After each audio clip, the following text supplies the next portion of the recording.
थलपतीने 100 दिवसामध्ये ते करून दाखवलं, जे आजपर्यंत कुठल्याही राज्यातील मुख्यमंत्र्यांना जमलं नाही. विजय यांनी ज्या दिवशी मुख्यमंत्रीपदाची शपथ घेतली, त्या दिवसापासून आजपर्यंत 100 दिवस पूर्ण झाले. पण या 100 दिवसामध्ये थलपतीने जे निर्णय घेतलेत, ते निर्णय पाहून लोक आता म्हणू लागलीत, देशाचा पंतप्रधान हवा तर थलपतीसारखा. फक्त 100 दिवसामध्ये थलपतीने नेमकं काय निर्णय घेतलेत, काय बदल घडवला, हे आपल्यामधील प्रत्येक एक व्यक्तीला माहिती असणं गरजेचं आहे, जेणेकरून आपल्याला समजेल आत्तापर्यंत असा मुख्यमंत्री कोणत्याही राज्यामध्ये का झाला नाही आणि का लोक म्हणतात थलपतीसारखा पंतप्रधान देशाला हवा आहे. जयललिता, चिरंजीव, पवन कल्याण अशा अनेक अभिनेते आहेत ज्यांनी अभिनय सोडून राजकारणामध्ये प्रवेश केला. काही लोकांनी राजकारणात बदल घडवला, पण त्यांना तो बदल घडवण्यासाठी अनेक वर्ष उलटून गेली. तर काही लोक फक्त सत्तेचा उपभोग करण्यासाठी आले होते. थलपती यांच्याबद्दल देखील लोक असंच म्हणू लागले, अरे हा तर अभिनेता आहे म्हणून लोकांनी याला निवडून दिलं, राजकारणाचा याला काही अनुभव नाही, हा काय तमिळनाडूचा विकास करणार आहे. पण प्रत्यक्षामध्ये घडलं उलटं. आता इथून पुढे सर्वांनी लक्ष देऊन ऐका. गेल्या काही दिवसामध्ये महिलांची सुरक्षा, भ्रष्टाचाराच्या विरोधामध्ये कारवाई, दारू आणि ड्रग विषयी नवीन धोरण, तमिळ भाषेची अस्मिता, जे आपल्या महाराष्ट्रातील नेते आपल्या मराठीसाठी भांडत नाहीत, आणि तरुणांसाठी मोठ्या प्रमाणामध्ये रोजगार.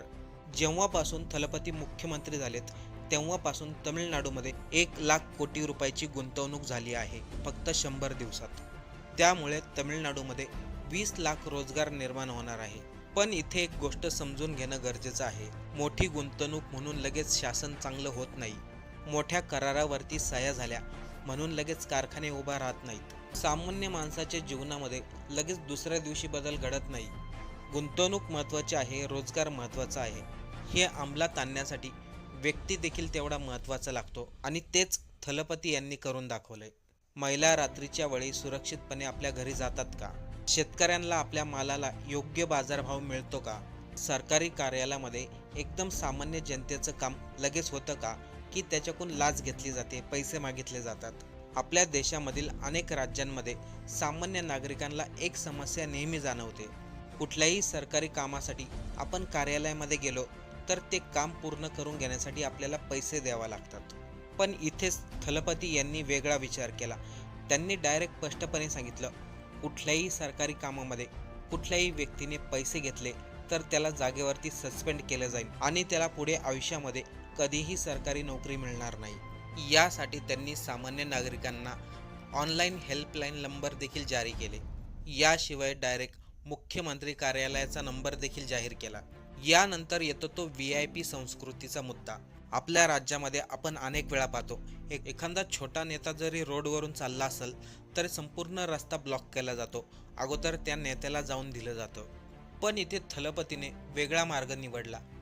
कोणत्याही VIP नेत्यामुळे सर्वसामान्य जनतेला त्रास होणार नाही असा मार्ग.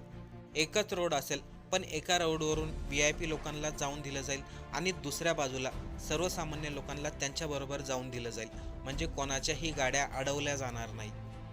अशा परिस्थितीमध्ये अनेक वेळा ॲम्ब्युलन्स अडकून राहतात, अनेक लोकांचे जीव देखील जातात आणि अशा घटना घडलेल्या देखील आहेत. त्यामुळेच तर थलपती यांचा हा निर्णय महत्त्वाचा ठरतो. यानंतर मुद्दा येतो तो महिलांच्या सुरक्षतेचा. जेव्हा जेव्हा निवडणुका येतात तेव्हा तेव्हा राजकीय नेते सांगतात, आम्ही महिलांची सुरक्षा करू, पण सत्ता हातात आल्यानंतर प्रत्यक्षात महिलांच्या सुरक्षेकडं सर्वांचं दुर्लक्ष होतं. अनेक वेळा महिलांबरोबर अत्याचाराच्या घटना घडतात, विनयभंगाच्या घटना घडतात. अशा वेळेस पुन्हा वचन दिलं जातं, आम्ही आरोपींना कठोर शिक्षा देऊ.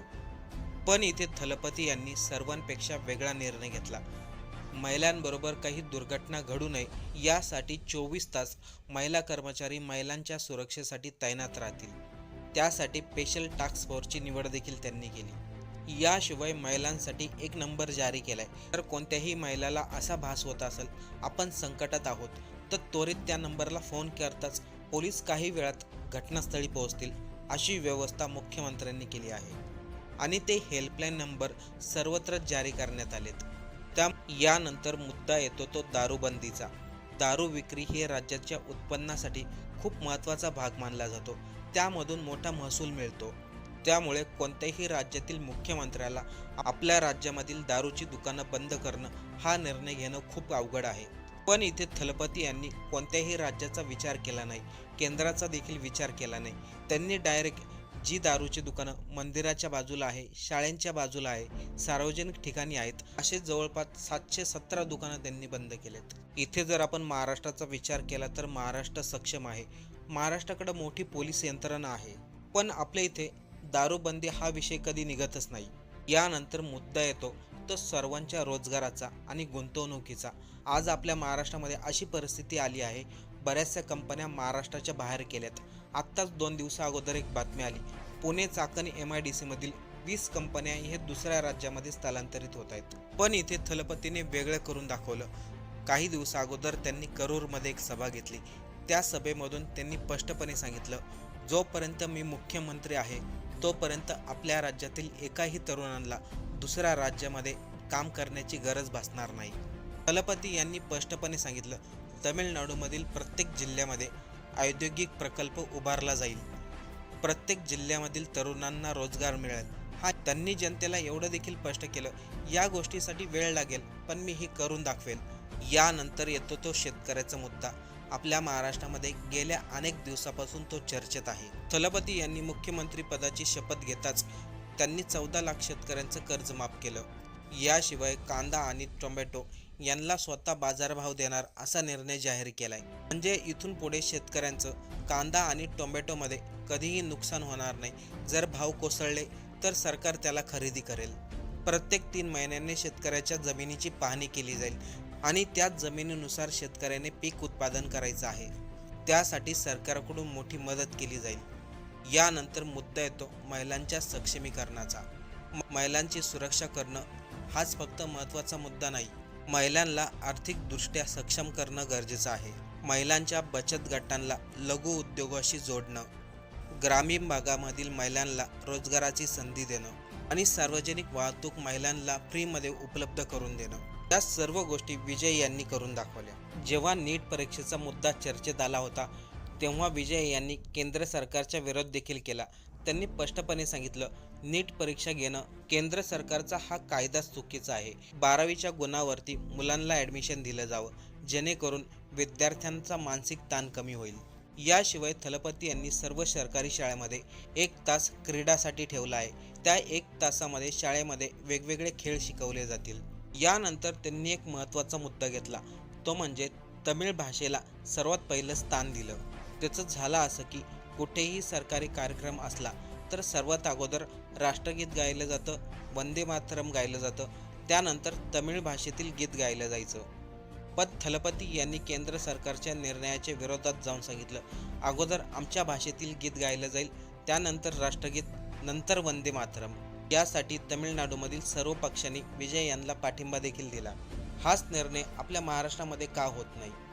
फक्त 100 दिवसामध्ये थलपतींनी जे करून दाखवलं, जे अनेक मुख्यमंत्र्यांना 5 वर्ष सत्तेमध्ये राहून देखील करता येत नाही. म्हणूनच तर लोक म्हणतात, भारताचा पंतप्रधान हवा तर विजय थलपती सारखा. आपल्याला थलपती यांनी 100 दिवसामध्ये जे काही निर्णय घेतलेत त्या निर्णयाबद्दल काय वाटते, आपलं मत कमेंट करून नक्की सांगा.